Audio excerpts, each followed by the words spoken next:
The Jungle by Upton Sinclair, Chapter 30. Jurgis had breakfast with Ostrinsky and his family, and then he went home to Elzbieta. He was no longer shy about it. When he went in, instead of saying all the things he had been planning to say, he started to tell Elzbieta about the revolution. At first she thought he was out of his mind, and it was hours before she could really feel certain that he was himself. When, however, she had satisfied herself that he was sane upon all subjects except politics, she troubled herself no further about it. Jurgis was destined to find that Elzbieta's armor was absolutely impervious to Socialism. Her soul had been baked hard in the fire of adversity, and there was no altering it now. Life to her was the hunt for daily bread, and ideas existed for her only as they bore upon that. All that interested her in regard to this new frenzy which had seized hold of her son-in-law was whether or not it had a tendency to make him sober and industrious, and when she found he intended to look for work and to contribute his share to the family fund, she gave him full rein to convince her of anything. A wonderfully wise little woman was Elzbieta. She could think as quickly as a hunted rabbit, and in half an hour she had chosen her life attitude to the Socialist movement. She agreed in everything with Jurgis except the need of his paying his dues, and she would even go to a meeting with him now and then, and sit and plan her next day's dinner amid the storm. For a week after he became a convert, Jurgis continued to wander about all day, looking for work, until at last he met with a strange fortune. He was passing one of Chicago's innumerable small hotels, and after some hesitation he concluded to go in. A man he took for the proprietor was standing in the lobby, and he went up to him and tackled him for a job. "What can you do?" the man asked. "Anything, sir," said Jurgis, and added quickly, "I've been out of work for a long time, sir. I'm an honest man, and I'm strong and willing." The other was eyeing him narrowly. "Do you drink?" he asked. "No, sir," said Jurgis. "Well, I've been employing a man as a porter, and he drinks. I've discharged him 7 times now, and I've about made up my mind that's enough. Would you be a porter?" "Yes, sir." "It's hard work. You'll have to clean floors, and wash spittoons, and fill lamps, and handle trunks." "I'm willing, sir." "All right, I'll pay you 30 a month and board, and you can begin now if you feel like it. You can put on the other fellow's rig." And so Jurgis fell to work, and toiled like a Trojan till night. Then he went and told Elzbieta, and also, late as it was, he paid a visit to Ostrinsky and let him know of his good fortune. Here he received a great surprise, for when he was describing the location of the hotel, Ostrinsky interrupted suddenly. "Not Heinz?" "Yes," said Jurgis, "that's the name." To which the other replied, "Then you've got the best boss in Chicago. He's a state organizer of our party, and one of our best-known speakers." So the next morning Jurgis went to his employer and told him, and the man seized him by the hand and shook it. "By Jove," he cried, "that lets me out. I didn't sleep all last night because I had discharged a good Socialist." So after that Jurgis was known to his boss as Comrade Jurgis, and in return he was expected to call him Comrade Heinz.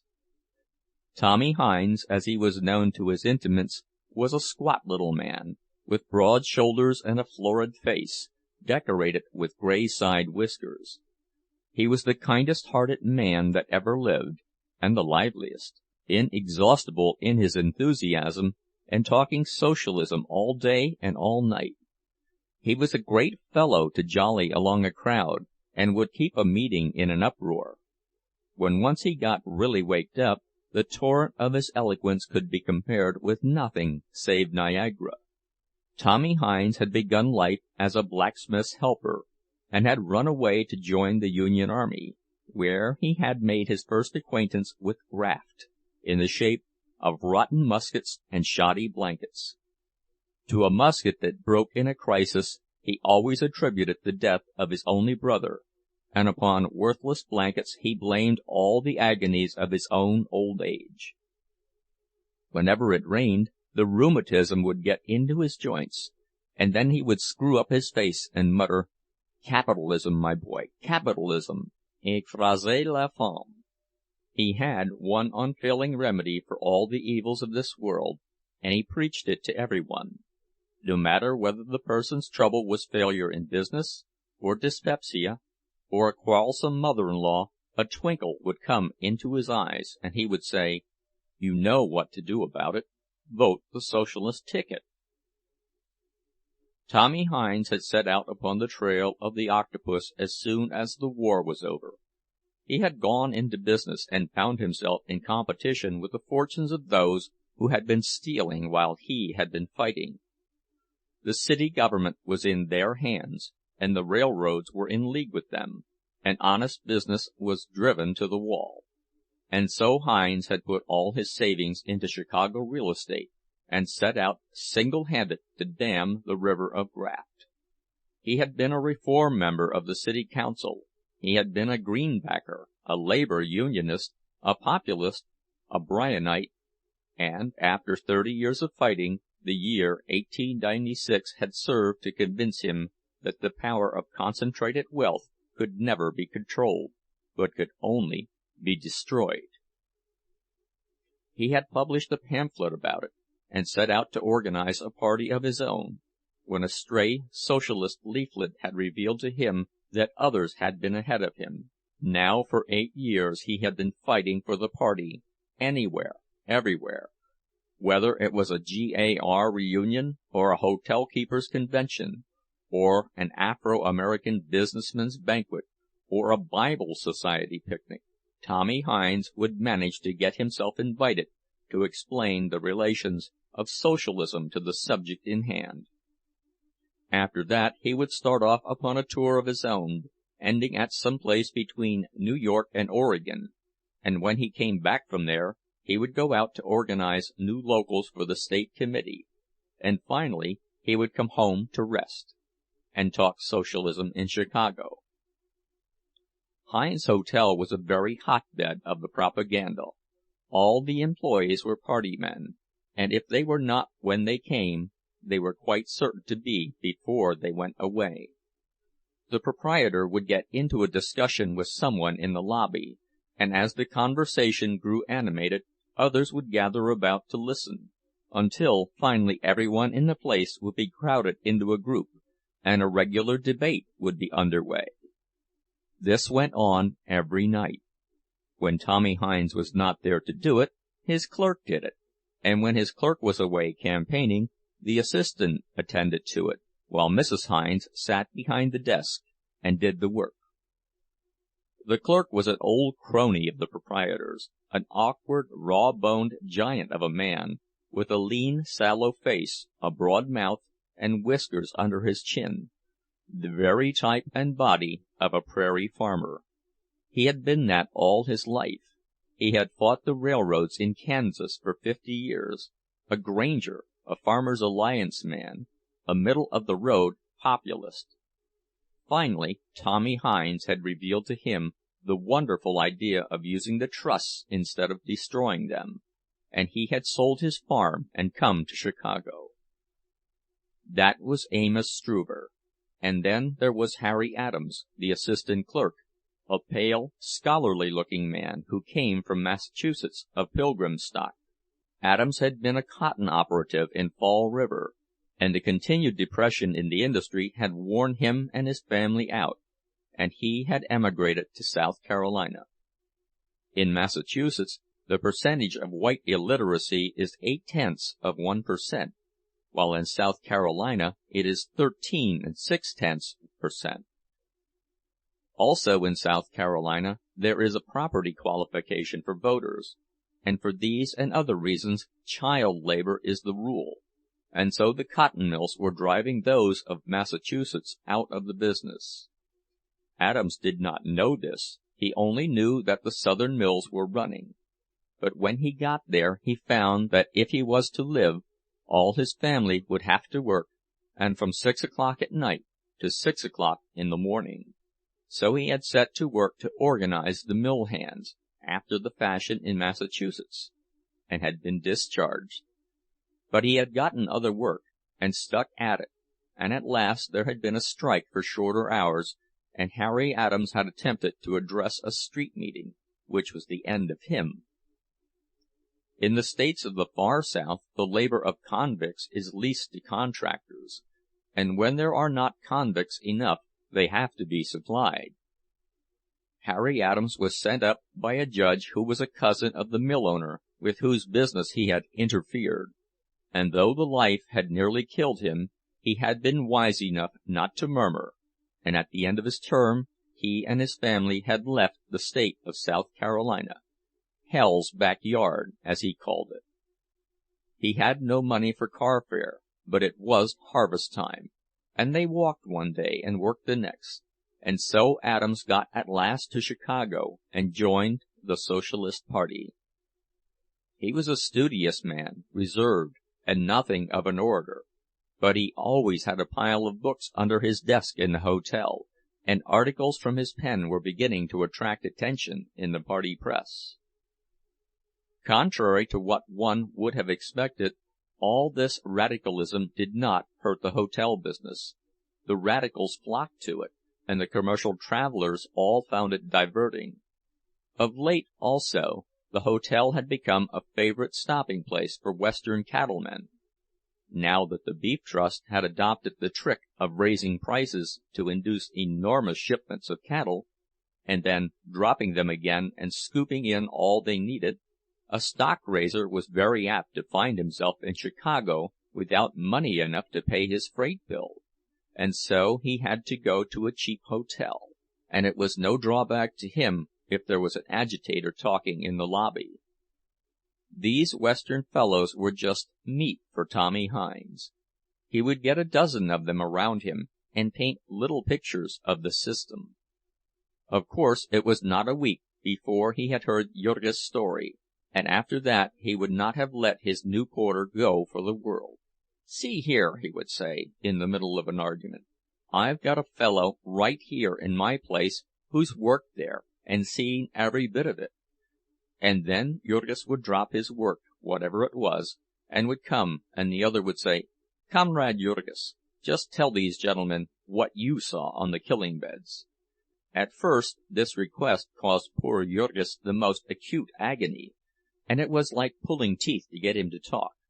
But gradually he found out what was wanted, and in the end he learned to stand up and speak his piece with enthusiasm. His employer would sit by and encourage him with exclamations and shakes of the head. When Jurgis would give the formula for potted ham, or tell about the condemned hogs that were dropped into the destructors at the top and immediately taken out again at the bottom to be shipped into another state and made into lard, Tommy Hinds would bang his knee and cry, "Do you think a man could make up a thing like that out of his head?"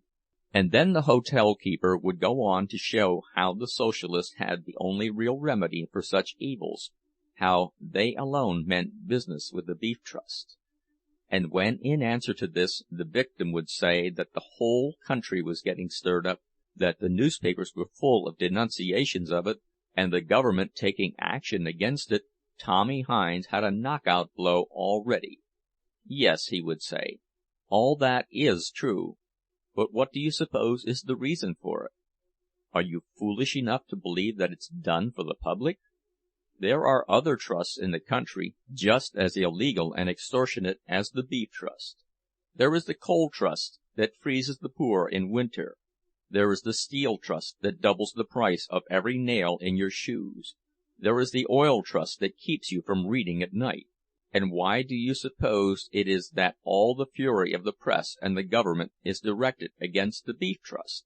And when to this the victim would reply that there was clamor enough over the Oil Trust, the other would continue, "10 years ago Henry D. Lloyd told all the truth about the Standard Oil Company in his Wealth versus Commonwealth, and the book was allowed to die, and you hardly ever hear of it. And now at last 2 magazines have the courage to tackle Standard Oil again, and what happens? The newspapers ridicule the authors, the churches defend the criminals, and the government does nothing. And now, why is it all so different with the Beef Trust? Here the other would generally admit that he was stuck, and Tommy Hinds would explain to him, and it was fun to see his eyes open. If you were a socialist, the hotel keeper would say, you would understand that the power which really governs the United States today is the Railroad Trust. It is the Railroad Trust that runs your state government, wherever you live, and that runs the United States Senate. And all of the trusts that I have named are railroad trusts, save only the Beef Trust. The Beef Trust has defied the railroads.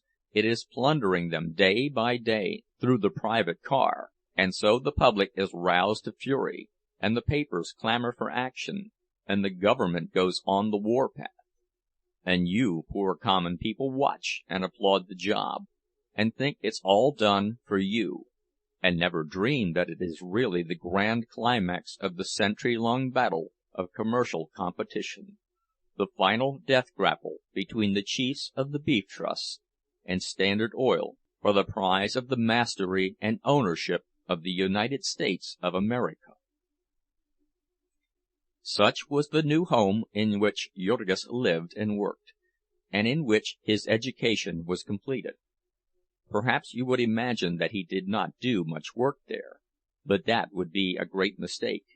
He would have cut off one hand for Tommy Hinds, and to keep Heinz Hotel a thing of beauty was his joy in life. That he had a score of socialist arguments chasing through his brain in the meantime did not interfere with this. On the contrary, Jurgis scrubbed the spittoons and polished the banisters all the more vehemently because at the same time he was wrestling inwardly with an imaginary recalcitrant.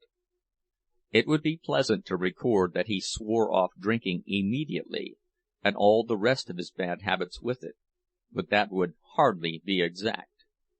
These revolutionists were not angels, they were men, and men who had come up from the social pit, and with the mire of it smeared over them.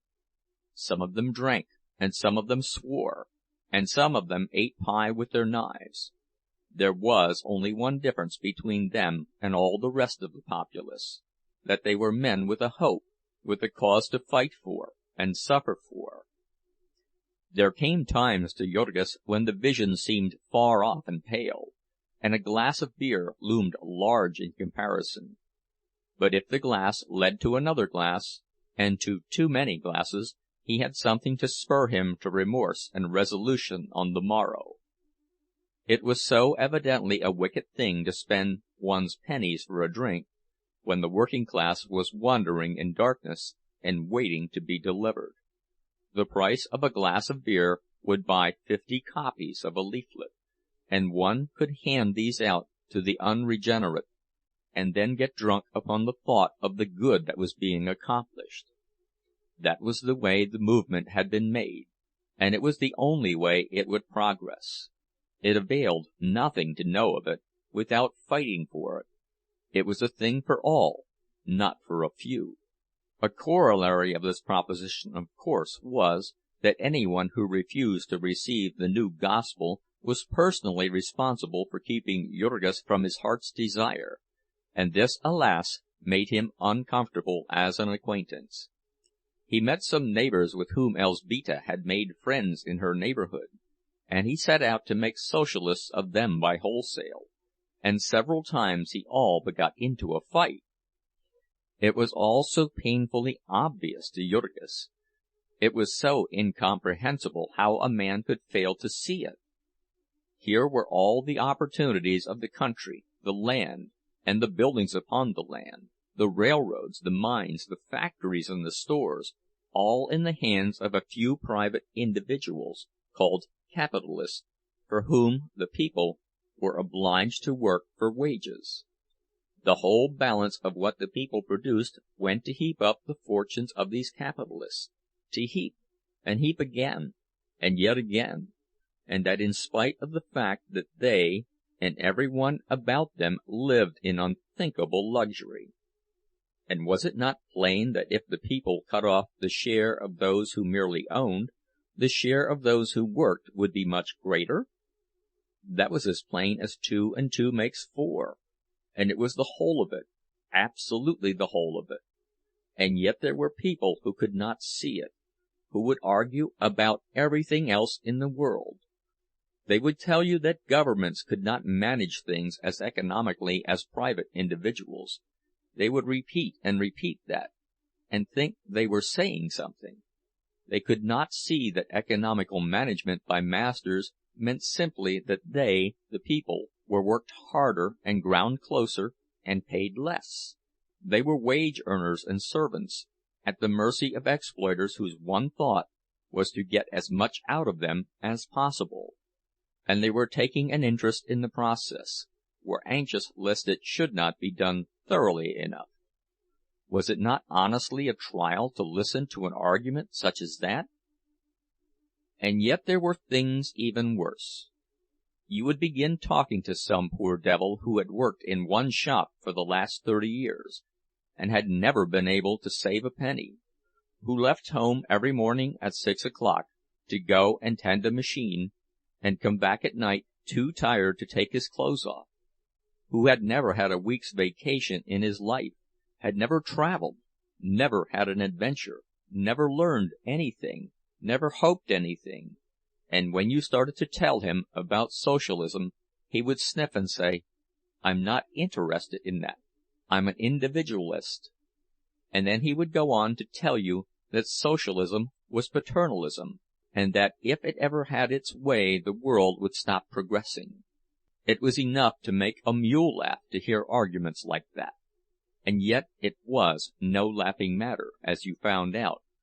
For how many millions of such poor, deluded wretches there were, whose lives had been so stunted by capitalism that they no longer knew what freedom was, and they really thought that it was individualism for tens of thousands of them to herd together and obey the orders of a steel magnate, and produce hundreds of millions of dollars of wealth for him, and then let him give them libraries, while for them to take the industry and run it to suit themselves and build their own libraries, that would have been paternalism. Sometimes the agony of such things as this was almost more than Jurgis could bear, yet there was no way to escape from it. There was nothing to do but to dig away at the base of this mountain of ignorance and prejudice. You must keep at the poor fellow, you must hold your temper, and argue with him, and watch for your chance to stick an idea or two into his head. And the rest of the time you must sharpen up your weapons. You must think out new replies to his objections, and provide yourself with new facts to prove to him the folly of his ways. So Jurgis acquired the reading habit. He would carry in his pocket a tract or a pamphlet which someone had loaned him, and whenever he had an idle moment during the day, he would plod through a paragraph, and then think about it while he worked. Also he read the newspapers and asked questions about them. One of the other porters at Heinz was a sharp little Irishman, who knew everything that Jurgis wanted to know, and while they were busy he would explain to him the geography of America, and its history, its constitution, and its laws. Also he gave him an idea of the business system of the country, the great railroads and corporations, and who owned them, and the labor unions, and the big strikes, and the men who had led them. Then at night, when he could get off, Jurgis would attend the Socialist meetings. During the campaign one was not dependent upon the street corner affairs, where the weather and the quality of the orator was equally uncertain.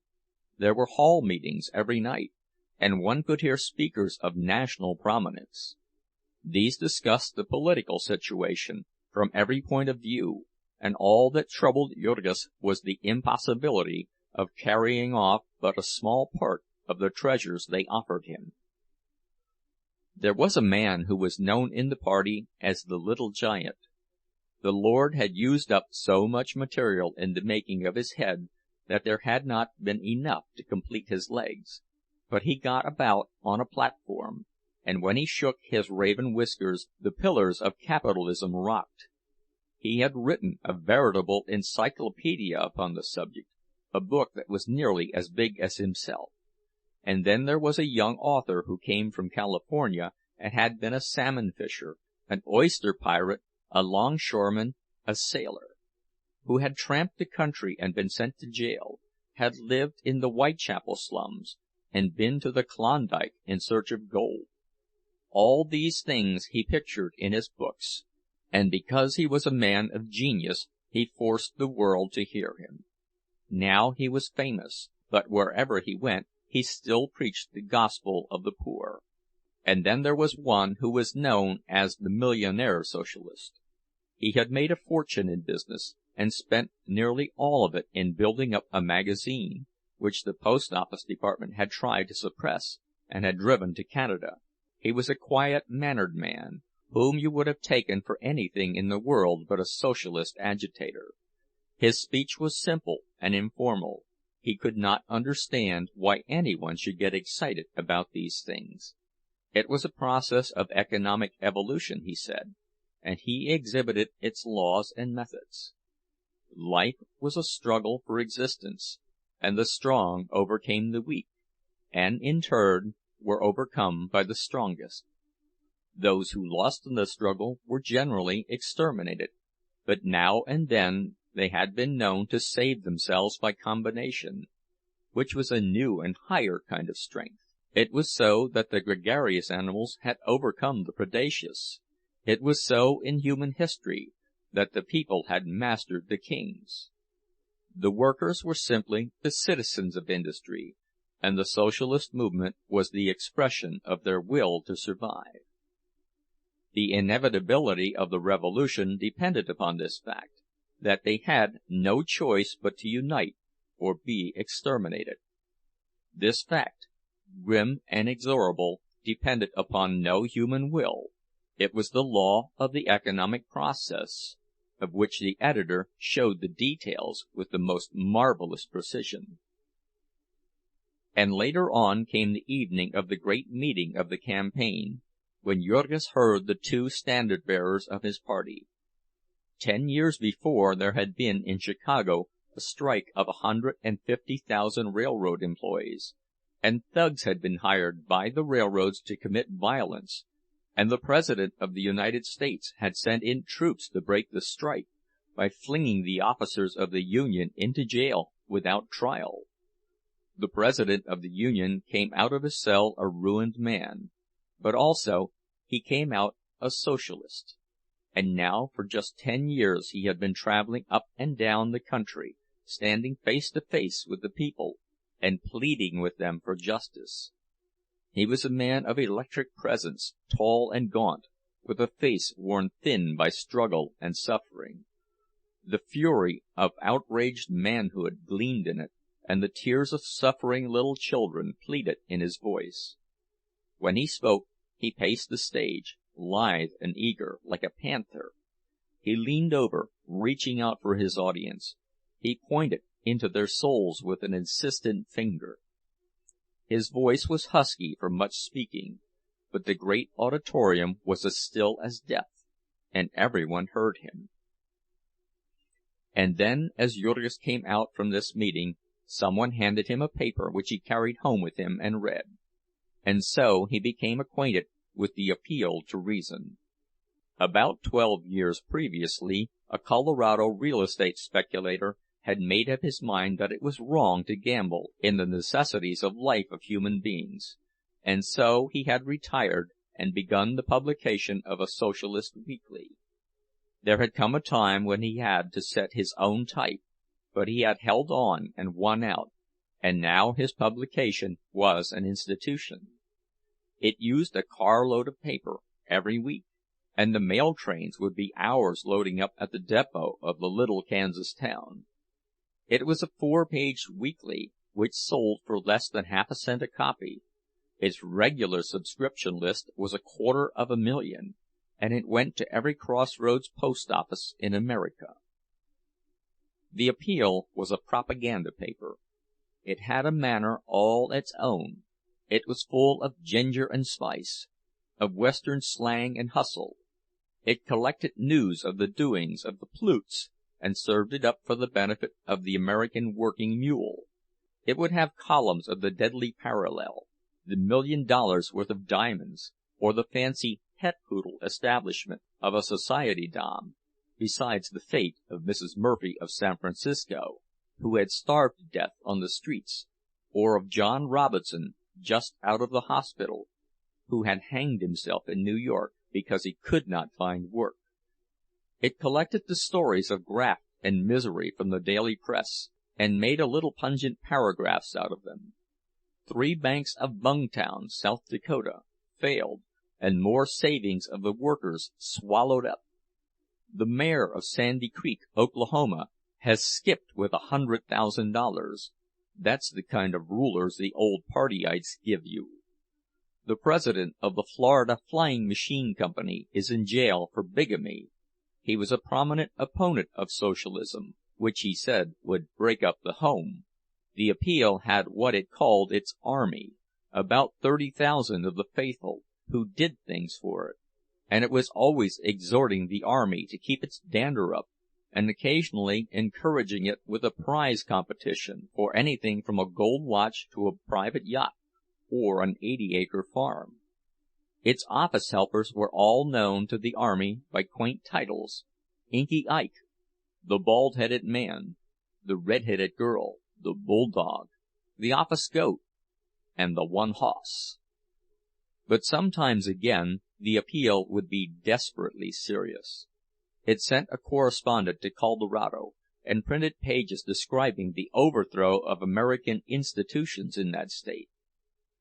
In a certain city of the country it had over 40 of its army in the headquarters of the Telegraph Trust, and no message of importance to Socialists ever went through that a copy of it did not go to the Appeal. It would print great broadsides during the campaign. One copy that came to Jurgis was a manifesto addressed to striking workingmen, of which nearly 1 million copies had been distributed in the industrial centers, wherever the employers' associations had been carrying out their open shop program. "You have lost the strike," it was headed, "and now what are you going to do about it?" It was what is called an incendiary appeal. It was written by a man into whose soul the iron had entered. When this edition appeared, 20,000 copies were sent to the stockyards district, and they were taken out and stowed away in the rear of a little cigar store, and every evening and on Sundays the members of the Packingtown locals would get armfuls and distribute them on the streets and in the houses. The people of Packingtown had lost their strike, if ever a people had, and so they read these papers gladly, and 20,000 were hardly enough to go round. Jurgis had resolved not to go near his old home again, but when he heard of this, it was too much for him, and every night for a week he would get on the car and ride out to the stockyards and help to undo his work of the previous year, when he had sent Mike Scully's 10-pin setter to the city board of aldermen. It was quite marvelous to see what a difference 12 months had made in Packingtown. The eyes of the people were getting opened. The Socialists were literally sweeping everything before them that election, and Scully and the Cook County machine were at their wits' end for an issue.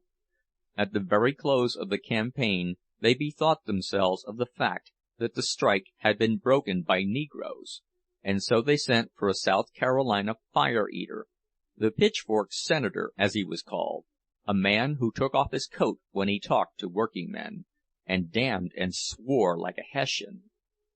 This meeting they advertised extensively, and the Socialists advertised it too, with the result that about 1,000 of them were on hand that evening. The pitchfork senator stood their fusillade of questions for about an hour, and then went home in disgust, and the balance of the meeting was a strictly party affair. Jurgis, who had insisted upon coming, had the time of his life that night. He danced about and waved his arms in his excitement. and at the very climax he broke loose from his friends and got out into the aisle, and proceeded to make a speech himself. The senator had been denying that the Democratic Party was corrupt. It was always the Republicans who bought the votes, he said. And here was Jurgis shouting furiously, "It's a lie! It's a lie!" After which he went on to tell them how he knew it, and that he knew it because he had bought them himself. And he would have told the pitchfork senator all his experience, had not Harry Adams and a friend grabbed him about the neck and shoved him into a seat. End of chapter 30. Recording by Tom Weiss.